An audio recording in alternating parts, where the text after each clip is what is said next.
I'd like to call to order the April 23rd meeting of the Code Enforcement and Nuisance Board. We will have roll call. Beerbone. Here. Holman. Here. Gonzalez. Here. Harmon. Here. LaPointe. Here. All right, hopefully everyone's had a chance to see the minutes from our March meeting. Any comments or entertain a motion to approve? Motion. Second. LaPointe and Holman. Roll call. Beerbone. Yes. Holman. Yes. Gonzalez. Yes. Harmon. Yes. LaPointe. Yes. All right, if the staff will stand. Do you swear to tell the truth, the whole truth, and nothing but the truth, so help you God? All right, thank you. All right, Madam Clerk. Agenda item 2024-16 is for code compliance. This is an appeal to a citation for case number 2023-4598, citation number 2023-9123.6, for a citation fine in the amount of $155.04 for the property located at 107 Riverview Drive. The owner and respondent is Carl Fisher. Mr. Fisher is in the audience this afternoon to address the board. Mr. Chairman? All right. Mr. Fisher, if you don't mind to approach. So when they were going through the... Hold on, sir. Hold on. So we have a couple of options because we have two cases for you, and because there was a mix-up, we weren't able to get you the information on time. So we have option one where you could hear both cases tonight. Other option is that we could table these to next month, so where you'll have proper time to fill out the repeal forms. So, well, go ahead. Chairman Dearbone, he did fill out, so he sent the appeal from Officer Shagaratsky to the city. He sent the one for planning and zoning to Ms. Milliken's office. So he did fill them both out. We have both appeals. We sent him notice back out of the hearing for Officer Shagaratsky's case. We did not get to send him notice of hearing for James Hetty's because I didn't get that from Ms. Milliken until Friday. So if he wants to go ahead and hear both today, that is fine. We can do that. Both officers are here. Or if he wants us to send him a proper notice on James Hetty's case, then I would ask we table both and take both up. What would you prefer, sir? I mean, you guys have already got your outcome, so why don't we just go ahead and get it done now, Want to hear them both today? right? I mean, they're one and the same, right?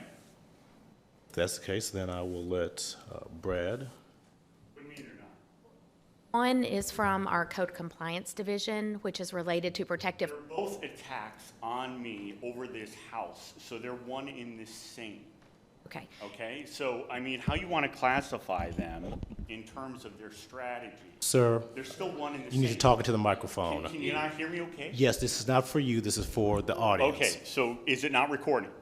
Yes, it is, and that's why it needs to hear you. Okay, I know, but when I talk in this, it's kicking back on me. I can hear it. Can you hear me? It can hear me. You right? need to talk into the microphone. I'm talking into the microphone. Thank you.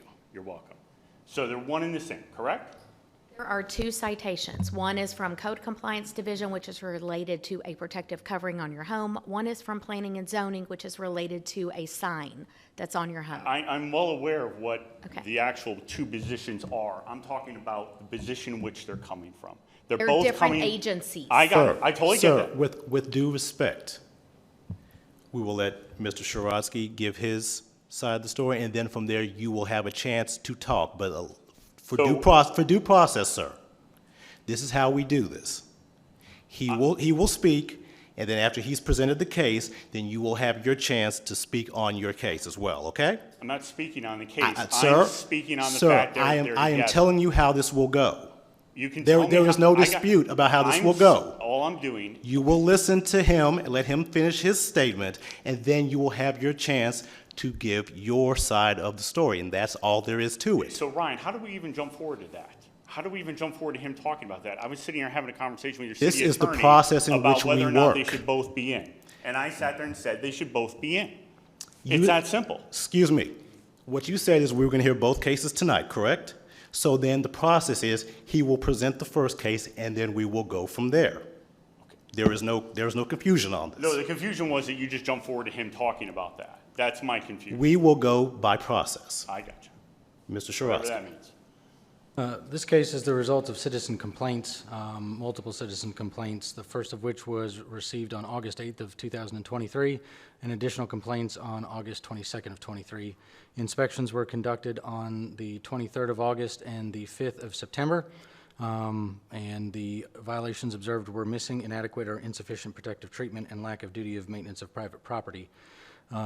We conferred, my office conferred with the NCS department head and the city attorney for best course of action, and the city attorney had emailed the property owner as a courtesy on the 5th of September of 2023 to inform him of the open code case and allowing 30 days for compliance prior to issuing a formal notice of violation.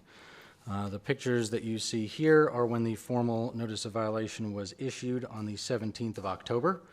The property was inspected and remained in violation, so a notice of violation was sent to the PVA owner, PVA listed owner and address on that date, and the compliance reinspection date was the 17th of November.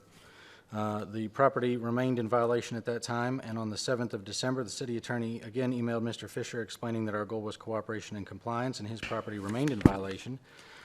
We asked him for any update or timeline towards voluntary compliance, and the case was extended due to holidays and inclement weather, and to allow the property owner an extended period of time to come into compliance or communicate a plan of action.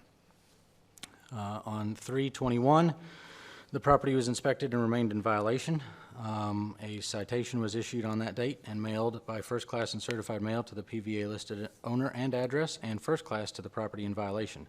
The compliance date listed on the citation was the 2nd of April of 2024, which has since been postponed due to the filed appeal. The pictures here that you see on the screen are from the date that the citation was issued, which was March 21st.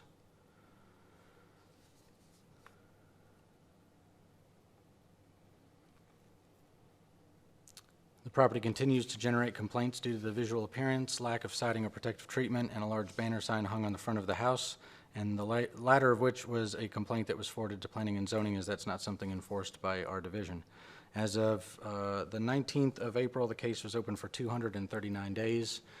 The pictures here you see on the screen are from today of the property, which remains in violation for lack of protective treatment and duty of maintenance of private property. All right, now you will be sworn in. Do you swear to tell the truth, the whole truth, and nothing but the truth to help you God? Yep. All right, you may proceed. So, we can just go ahead and put both under the same response if you want, or I don't know how your due process works, so I can repeat myself again when the next case comes up.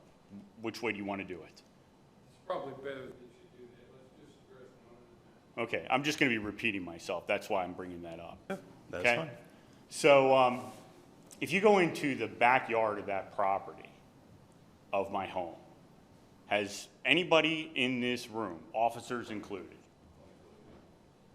Okay, not including you. You guys? Anybody stand in the back of that yard? Has anybody stand in the back of the property? Anybody? Okay. So on the back of the property, it's tiered because of the way the actual land flows. So there's the upper portion, and then there's the lower portion. The upper portion of the property is where it starts at where you see basically that first big tree in the middle right behind the house. And then it goes back to a fence line. So after buying the house, after realizing what was done to me, one of the things I did realize was that the backyard had been neglected, no different than the house, for decades.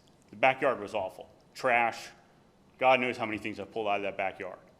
So long story short, I did what I could in terms of trying to take the proper legal action on the house itself, knowing that it was tied to felony crimes. So with that being said, I took that action. Over the last 2.5, 3 years while I've been working on this house, or excuse me, while I've been waiting for this criminal matter to get addressed with the house, I've been working on the yard. Now, the reason why I bring this up is there's cases of really malicious real estate fraud all over this country.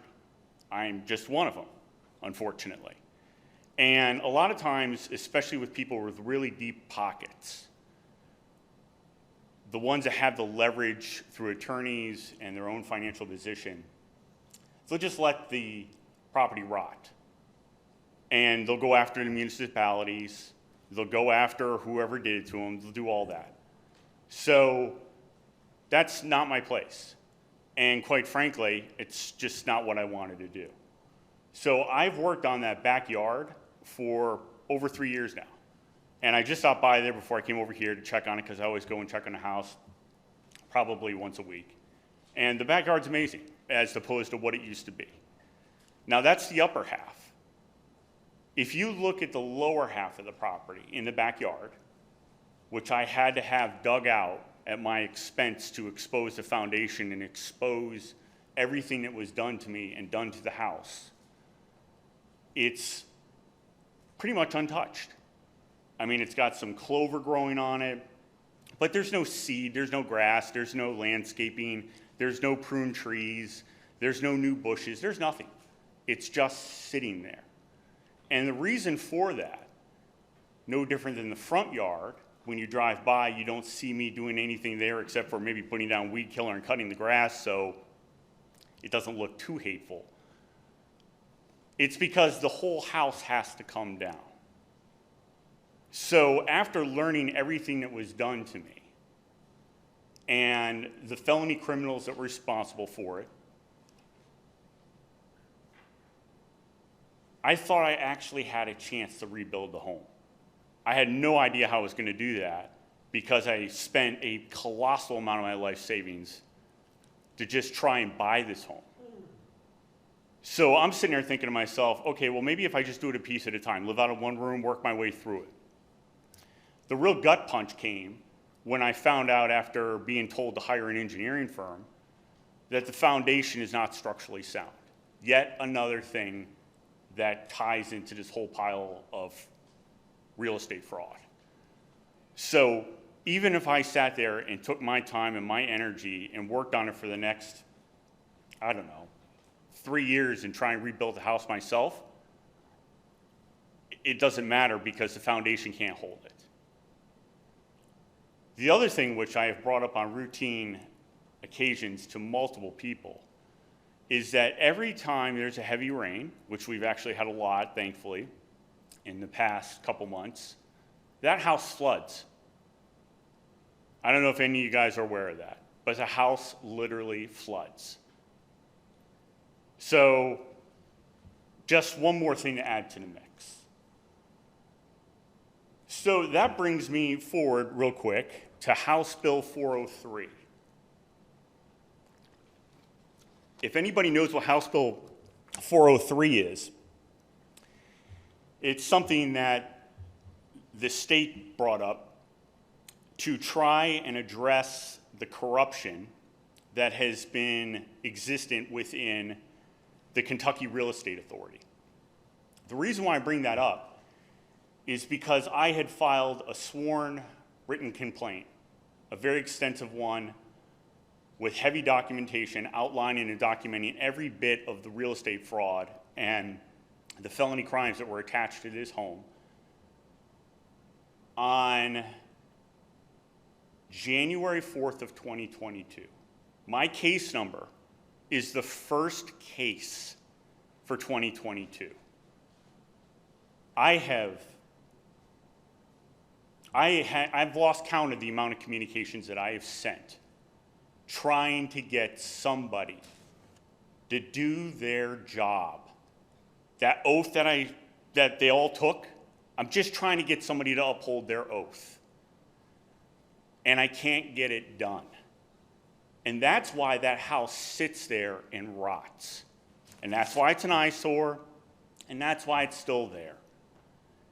If somebody actually had some integrity and actually had a moral compass at the state level to do what they were supposed to do, then this entire thing would have been resolved 2 years ago, and the house would have been down.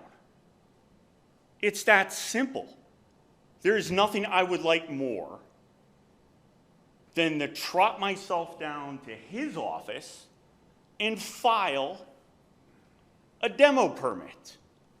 I can't do that because the corruption is so bad that this thing is landlocked. Which brings me to my final point, which is an important one. July of last year, going back to the backyard, I was working on the backyard, doing some tree work. The next day, I came back early in the morning to pick up some remaining trees and remove them from the property. I get in my car. I had driven the car up onto the back of the property, which is what I do when I got really heavy stuff because my back can't hold the weight. I load up the car. I'm super hot and sweaty. I go to get in the car. I look over, and there's something waiting for me. That's all I'm going to say. There's something waiting for me. Now, if this was you, Ryan, unfortunately, because this is the way we are right now in our society, if this was you and your family and that thing was waiting for you,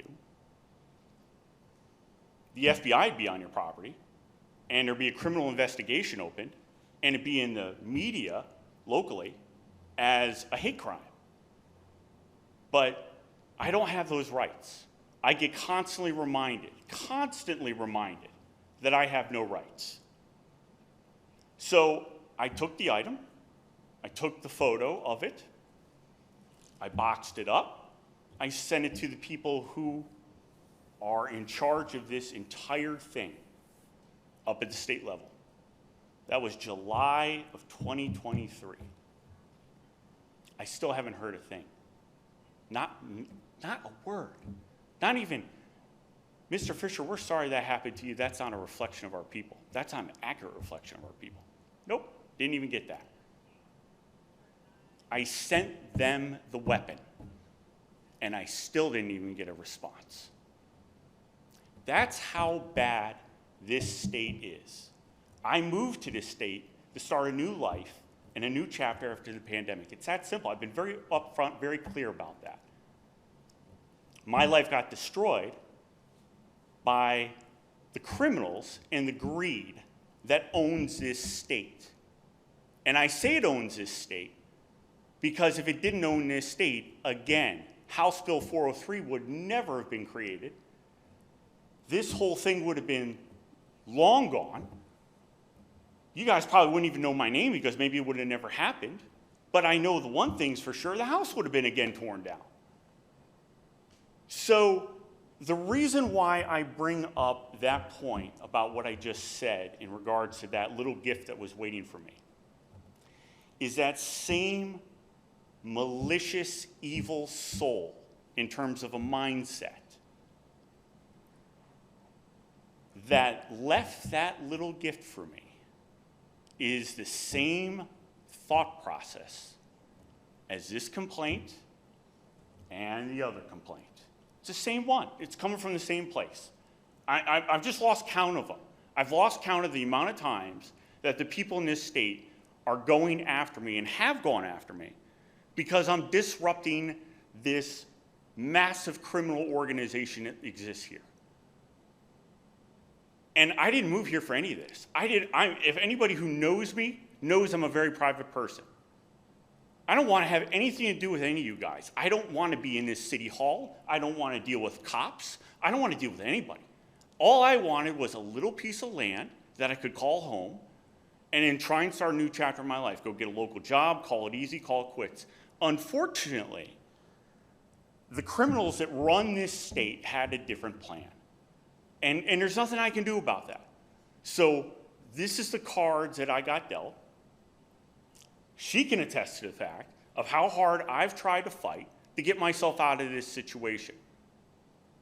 And the people that I'm going up against not only have incredible resources, but I've said this to a bunch of people. I just can't comprehend, and I mean it sincerely, I'm not exaggerating, I've been in a lot of places in this country. I've never seen such evil, rotten people. That's it. I've never seen it. I've never seen so many people consciously go after somebody who lost their home to criminals. I want you to just comprehend that. I've been displaced for 3 years. I lost my home before the tornado. After the tornado happened, I was in my yard still doing work on my house in terms of tearing it down. And I remember calling the dumpster company and apologizing to them and saying to them, I know you need this dumpster for somebody else. I'm going to work as hard as I can to finish this project so you can get the dumpster back so it can help somebody else. Does that come back my way? No. Hasn't yet. So I can't control this. And to sit there and put, I don't know,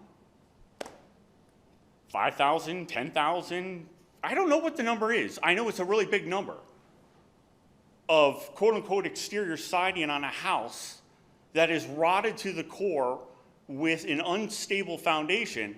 I don't see how there's logic in that. But what I do see is I see how that's yet another beautiful form of punishment. I can absolutely see, hey, look, where's one more way we can kick this guy while he's down? And that's what this is. But at the end of the day, I've got no say here. I'm totally outnumbered. And the big thing that I've learned in life is you judge people off their actions. Just forget about what they're saying. Just look at what they're trying to do, which is the reason why I started by bringing up the backyard. Look at my actions.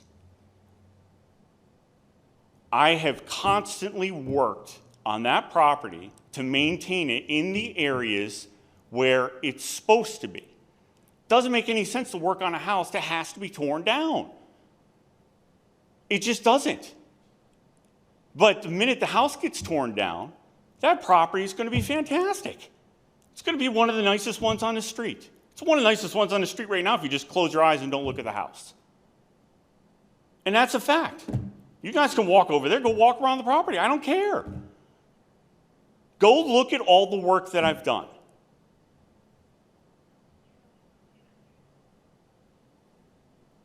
Anybody have any questions for Mr. Fisher? Live in the house? Okay, so I don't mean this to be rude. That's fine, go ahead. I had one of the officers ask me that who visited my property, and I honestly looked at the officer like I'll tell you what I said to him because it's on the body cam footage. I looked at him and I said, did you just say that? There's nothing in the house. I mean, like,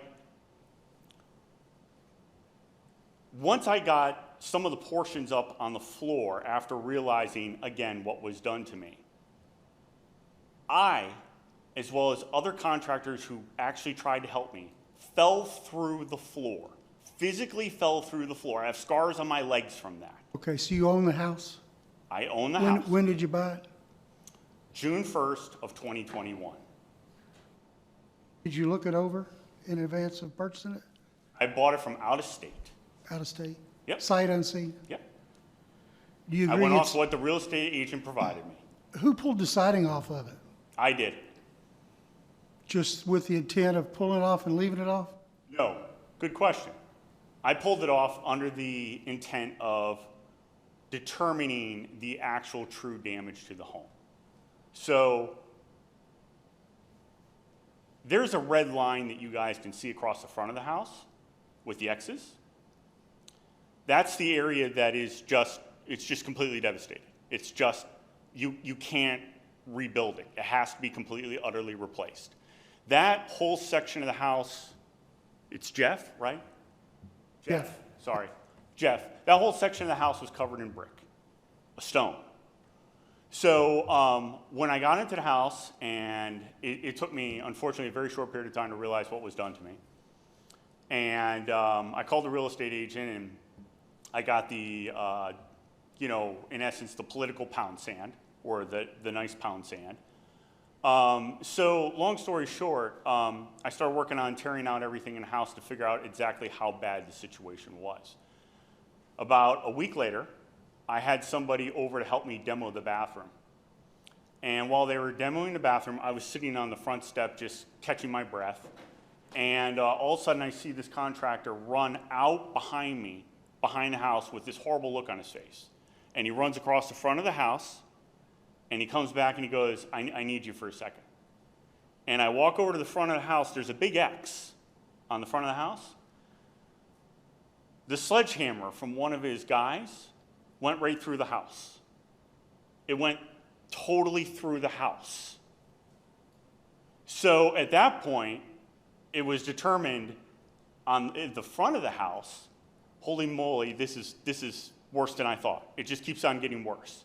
So everything was moved on the front under the understanding that I would be able to better document the felony crimes in the matter. The fact to it is the previous owner knew everything on the house, everything about this home, and kept all of it consciously and criminally hidden because she's a convicted felon with a long, long history of real estate crimes. And that's what convicted felons do. So when you put them back out on the street, this is what happens.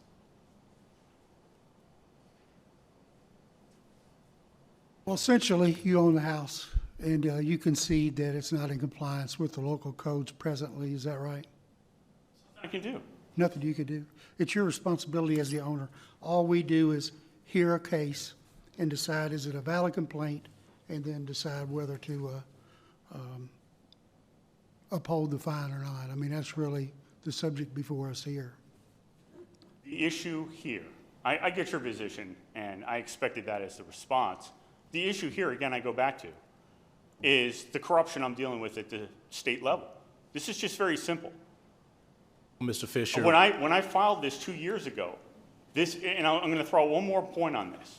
I was told in writing that every single case is handled in numerical order, chronological numerical order, as they're submitted.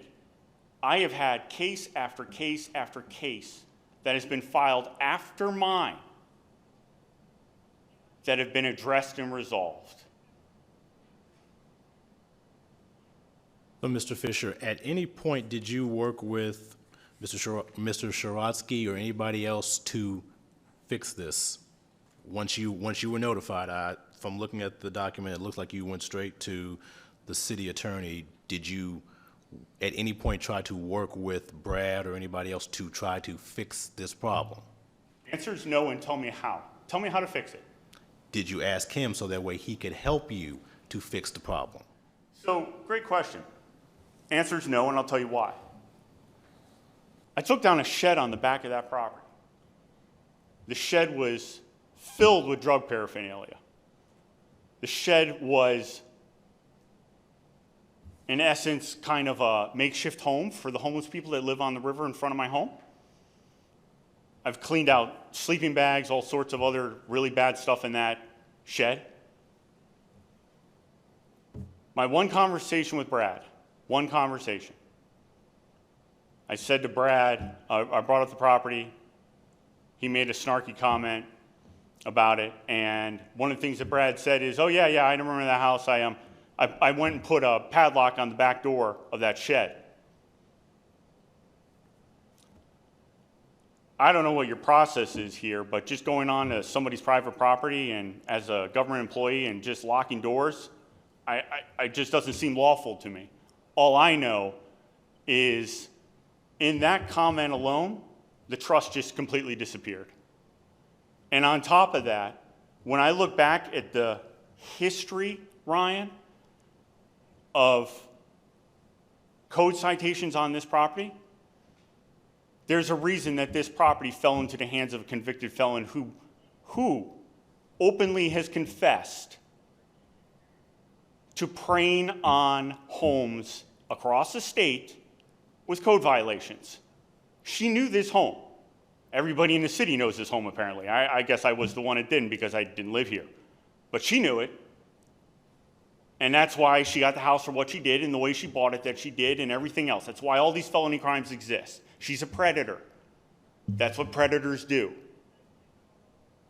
So my point to this is up front, there's all the documentation. If you look, I came to the city for a demo permit, a grading permit, another demo permit. I tried to work with the city. But that conversation with Brad, that told me everything that I needed to know. That coupled with the history on this home. Again, if you go back and look at the code violations, you guys, not you guys specifically, not you five, whoever was doing it 10 years ago was worried about the grass in the front yard and the height of the grass while this house was rotting to the core. So to answer your question, Ryan, I can't imagine you're any different. I can't imagine anybody in this room is any different. It's one of the fundamentals of being a human being. Once you remove trust, you don't have anything in a relationship. Everything's gone. You don't have anything to stand on. So he, based off of the actions I've seen out of him and the words that he said, has just, and quite frankly, the citations before it, and he is in charge of the Code Compliance Division, correct?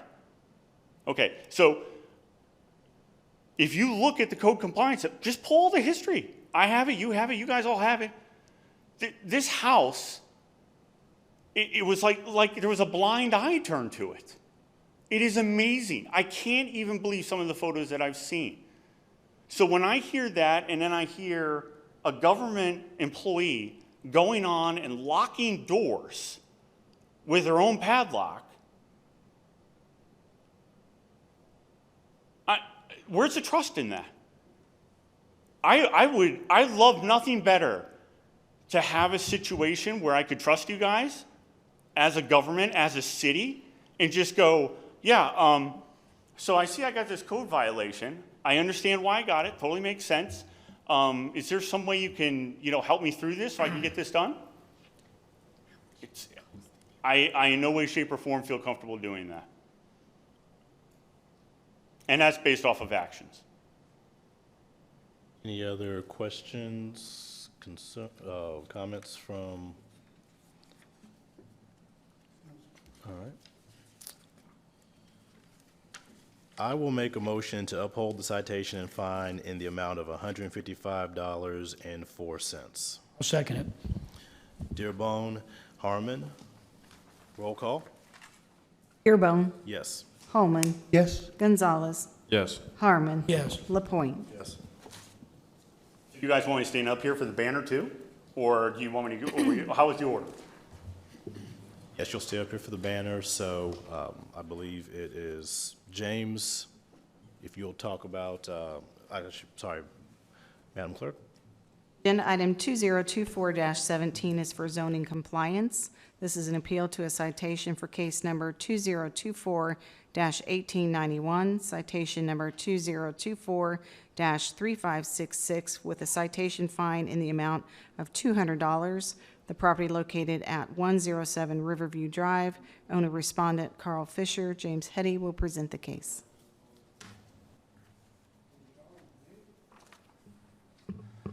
Good evening. Yes, I received a complaint back in August of 2023, and again one in October of 2023. Inspected in October of 2023 and found the sign, the banner there that's represented by that PowerPoint. Created a notice of violation January, revised it in February, posted and delivered the notice of violation reference to the sign or the banner in the front of the home. The The notice of violation had 30 days to correct. Went back out March of 2024. Created a citation March 22nd of 2024. Posted, sent the citation reference to the banner.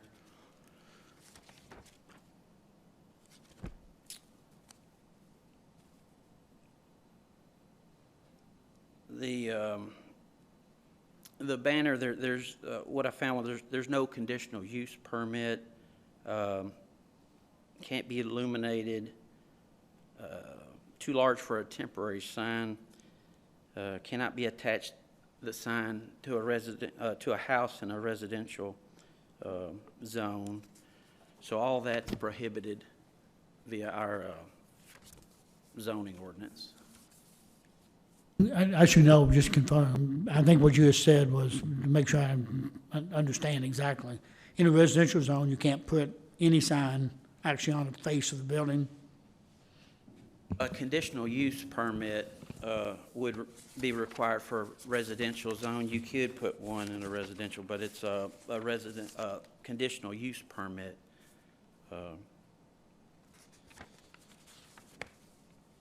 Also, there's a size limit reference to like a temporary size sign. That one exceeds any of the size limits.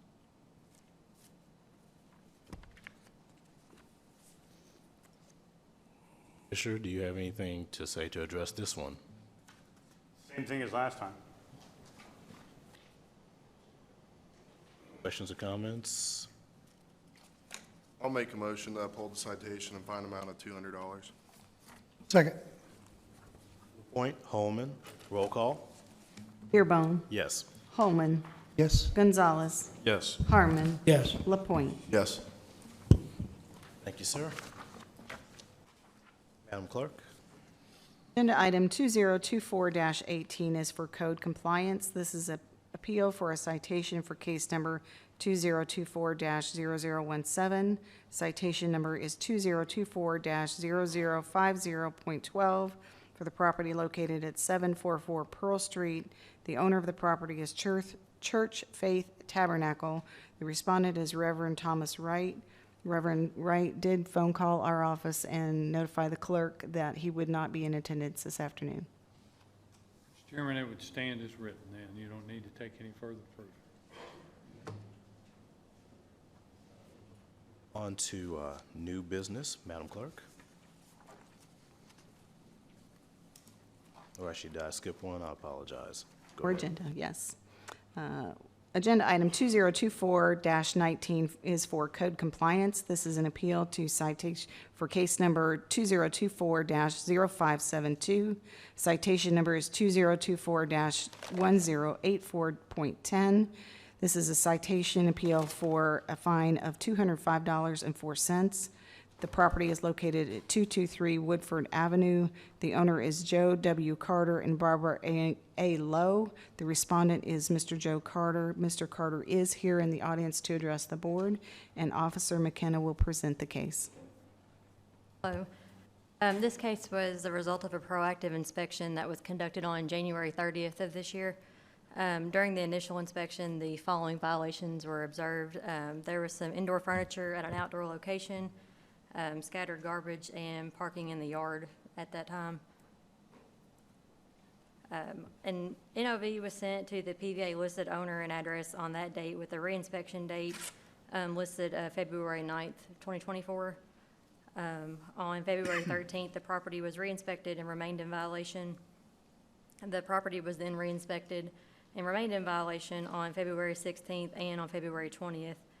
During those inspections, it was noted that the only remaining violation was a vehicle that was improperly parked in the grass at that time. On February 26th, a large amount of furniture was found to be accumulated on the rear of the property next to the alley, in addition to the improperly parked vehicle, which still remained on site. A door hanger was then posted on the property requesting contact regarding the violations. On March the 4th, the property was re-inspected and still remained in violation. The property was researched and phone numbers were located for the property owner from prior cases. Any attempts to reach the property owner via phone were unsuccessful at that time. The next day, on March 5th, I went out and was able to place a door tag at the property, but during that time, I was able to make face-to-face contact with the property owner, Mr. Carter, and we were able to discuss the violations. He did advise that the vehicle in violation and the furniture that was accumulated at the rear of the property were his grandson's, and that he would talk to him about removing those from the property at the time. And he would have his grandson contact me as soon as he returned from work that day. On March the 15th, the property was re-inspected following that conversation, and it still remained in violation. There had been no contact with Mr. Carter or anybody affiliated with the property since that previous face-to-face contact, and another door hanger was posted requesting further contact. On March 22nd and the 27th, the property was re-inspected and still remained in violation. On March 28th, the property was re-inspected and remained in violation, and a citation was issued and posted on the property, as well as sent by first class and certified mail to the PVA listed owner. The re-inspection date listed on that citation was April the 9th, and the following violation was added for an accumulation of construction, demolition, and landscaping debris. And there you can see the citation that was posted that date. Along with the violations, you can see the vehicle parked on an unimproved surface, as well as the furniture that was in the back of the lot. Following that, on April the 1st, Dustin Carter, the property owner's grandson, contacted our office requesting to discuss the violations with me. However, the phone number that was left was not a working phone number, and I attempted further contact, but they were unsuccessful. On April the 10th, the property was re-inspected and remained in violation. No further communication had been received from anyone affiliated with the property. The second citation was issued that date and posted on the property, as well as sent first class and certified mail to the PVA listed owner. The re-inspection date listed on that citation was April 22nd, which has since been postponed due to the filed appeal. And there's the second citation that was posted. And then that's the day that I also went out and those violations still remained. Following that day, or correction, on the same day, after posting that violation, or posting the citation, Mr. Carter contacted me by phone. We were able to discuss the violations, and he told me, and I was able to tell him that the contact information that he had left I was able to unsuccessfully contact him with that information. He stated that the car was parked on the gravel, but it was overgrown with grass at the time. I did let him know that the gravel must be maintained in order to be considered an approved surface. He explained that he would get the furniture and the trash picked up from the rear alley. All possible attempts have been exhausted to work with the property owner to bring the property into compliance. As of today, the case has been open for 83 days and the property remains in violation. Based off of inspection that was conducted today, the vehicle has been moved as well as the furniture in the back, but as of today, there is a large accumulation of landscaping debris that is left in the front of the property, and the amount that's at the curb is too much for Scott Waste to pick up. All right, we have our representative. If you want to come up, swear in.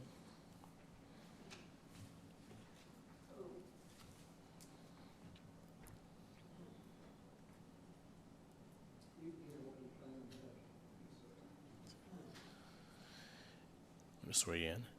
Do you swear to tell the truth, the whole truth, and nothing but the truth, so help you God? Yes. All right, if you'll state your name, and then you can go ahead and give your side. Dustin Carter. The stuff was accumulated in the back because that was after hiring people to clean the yard up. Don't mind. Just turn the microphone towards you, yeah. After hiring people to clean the yard up, they put the debris in the back, and they slowly but surely, it all got finally cleaned up or just moved to the front, so that way Scott Waste Management can get it like that pile right there. It took a while to find the key to that car to get it moved, but it was finally moved, and it took a while to get the resources and the hands to get the yard clean, because there's a lot of trash there. There's a lot of homeless issues there. I'll spare you the Matlock defense and not go on about it, but it's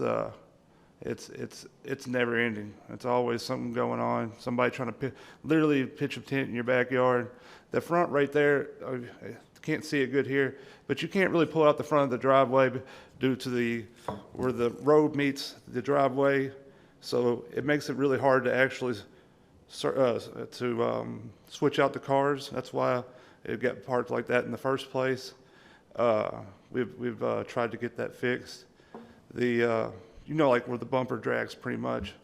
And I'm trying to think, that number is a working number. It just got blocked through auto blocker probably. You can call it right now. Tell them we're just here to get some help, maybe get lower. We'd like to get that lowered if possible, or something, but because we've complied with the issues. Papa's 87 years old. He does pretty good for 87-year-old man, but I'm trying to think of anything else. We're here to get a little help on it, if we can. Yeah, and like I said, he had to pay a little over $200 just for the hands to help clean the yard.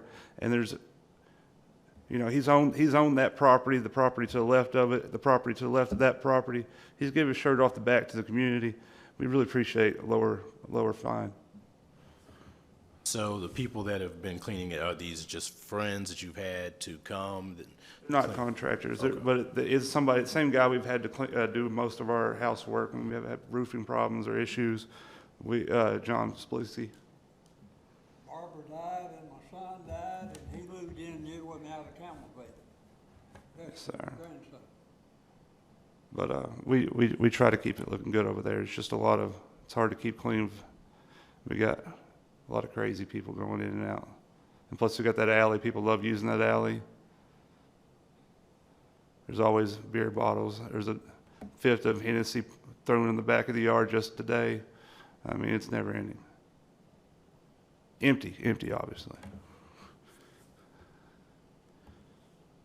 Officer Tabor, the only thing remaining is this pile out front. Yes, sir. Everything else has been removed. What's the plan for the pile out front? I thought Scott would get it, but I thought Scott Waste Management would get it. I might need to call him. I'm pretty sure if I call him, I thought maybe they'd see it and just get it, but I might have to call them. Is it two piles or one pile, or is that a bush on the left? It was Sir, two that's piles. 2 piles. Two piles. Yeah. We've done quite a bit of cleaning up back there. There's just a little spot next to that I hadn't carried on account of my poke salad. Yeah. I like poke salad.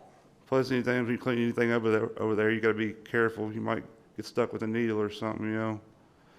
It's I pick them up every day out the yard, just about.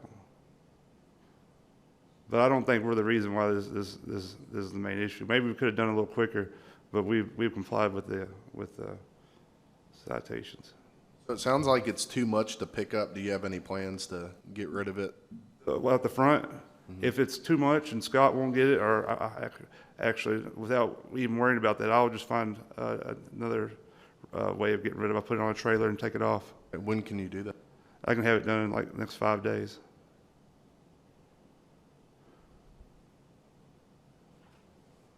No questions or comments?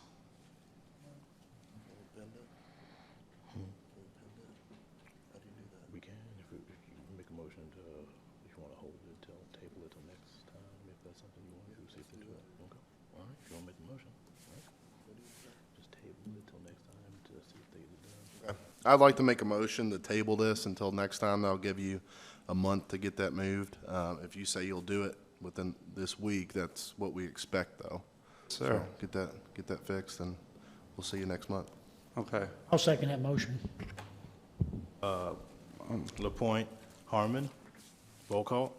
Beerbone, Yes. Holman, Yes. Gonzalez, Yes. Harmon, Yes. LaPointe. Yes. All right, so we'll revisit this in a month. If it's not cleaned up, then obviously we'll have to look at it, but hopefully within the next month, it will be cleaned up. We re-speak on the fee part of the citation also then? Yep, the whole thing would be revisited, yes. Okay, and what day was that? When is the next meeting scheduled for? Next hearing, I believe, is May 20, to look real quick. 28th. Fourth Tuesday of the month. 28th, 4:30? Yeah, and once you get it done, make sure you contact her, let her know, so that way she can come and inspect it and make sure it's all together. So when she comes here, she can report back to us that the process has been taken care of. So, 5 days. 5 days. then you know, 25 extra, so. I'll send you a reminder. You'll get a reminder in the mail about the date and time, so you don't have to remember it. We'll send you the And reminder. I'll be across the street. So, All right, yeah. I'll see. All right, thank you.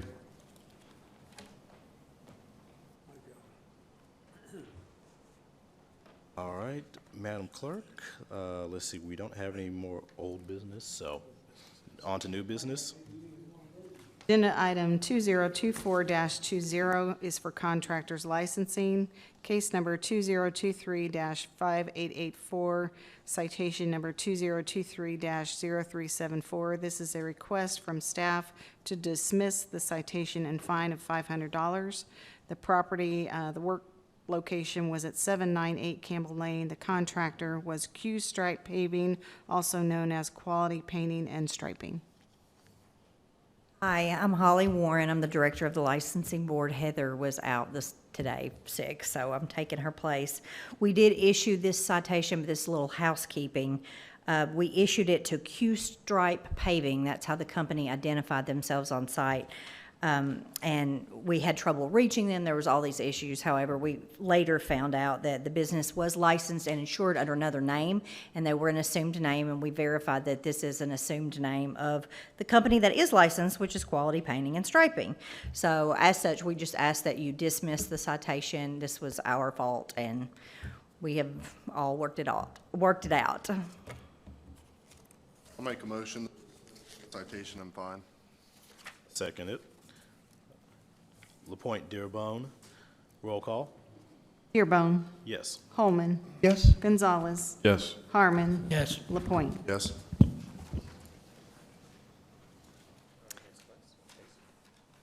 Next case. Agenda item 2024-21 is for zoning compliance. This is a request to approve issue a per-day fine citation for case number 2023-5843 for the property located at 319 Valley Brook Avenue. The owner is Brandon Scott and Ann Ashley Davis, and Officer James Hetty will present the case. Good evening again. Yes, received a complaint, actually, it's probably a year ago, April the 4th, 2023, reference to this short-term rental. A courtesy letter was sent out April the 4th, 2023. Sent a notice of violation in the September 15th of 2023. The first citation was December. Second citation was February of this year. Third citation was earlier this month. And today, as of today, I went on and looked Airbnb. You can rent it for 5 days for $1,353. It's $247 a night. So with that, this has been open for 385 days and request a per day fine. Make a motion to implement a per-day fine in the amount of $100 to run for a period of 60 days or until compliant. Second? LaPointe, Holman, roll call. Dearborn. Yes. Holman. Yes? Gonzalez. Yes. Harmon. Yes. LaPointe. Yes. We've come to the end of our agenda. Our next meeting is Tuesday, May 28th. Do we have any other comments to bring before the board? If not, I will entertain a motion to adjourn. Motion. Second. LaPointe Dearborn, roll call. Dearborn. Yes. Holman. Yes? Gonzalez. Yes. Harmon. Yes. LaPointe. We are adjourned.